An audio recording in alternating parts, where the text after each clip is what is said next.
Kairali T M T ഈ ടാറ്റ അല്ലെങ്കിൽ JSW ആയിട്ട് കമ്പയർ ചെയ്യുമ്പോൾ ഒരു ന്യൂ കമ്മറാണ് മാർക്കറ്റിൽ. ഒരു പുതിയ പ്രോഡക്റ്റ് മാർക്കറ്റിലേക്ക് ചെല്ലുമ്പോൾ എന്തായിരുന്നു റെസിസ്റ്റൻസ് ഉണ്ടായിരുന്നു മാർക്കറ്റിൽ?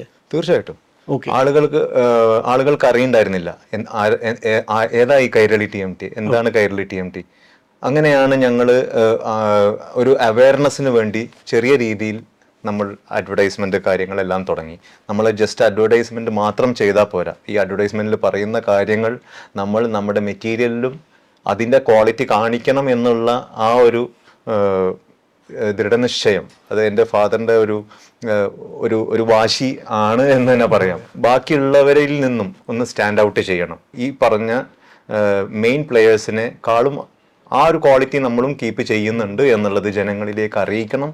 അത് നിലനിർത്തും വേണം എന്നുള്ളതായിരുന്നു എൻ്റെ ഫാദറിൻ്റെ ഒരു ആഗ്രഹവും.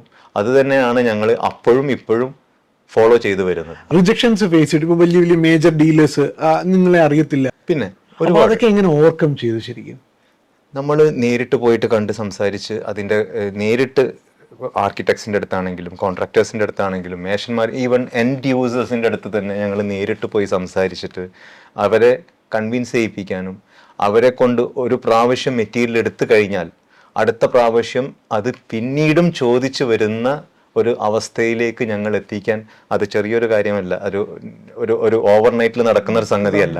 ഈ റിജക്ഷൻ വരുമ്പം ശരിക്കും നമുക്ക് ആ റിജക്ഷൻ എന്തുകൊണ്ടാണ് എന്നുള്ളത് അത് നമ്മൾ ഓവർകം ചെയ്ത് ഓരോ റിജക്ഷൻസും നമ്മളെ ഒരു കരുത്താക്കി മാറ്റി കൊണ്ടുവന്നിട്ടാണ്. അത് മാത്രമല്ല, ഓരോ പ്രാവശ്യം ആ റിജക്ഷൻ രണ്ടാമത് ആക്സെപ്റ്റ് ചെയ്യുമ്പം ആ ഒരു വിക്ടറി ഞങ്ങൾ ആഘോഷിച്ചിട്ടുമുണ്ട്. കാരണം എന്തെന്ന് വെച്ച് കഴിഞ്ഞാൽ അവർ അംഗീകരിക്കുകയാണ് അവിടെ കൈരളി TMTയുടെ ആ ഒരു ക്വാളിറ്റി. അത് this is one of the best.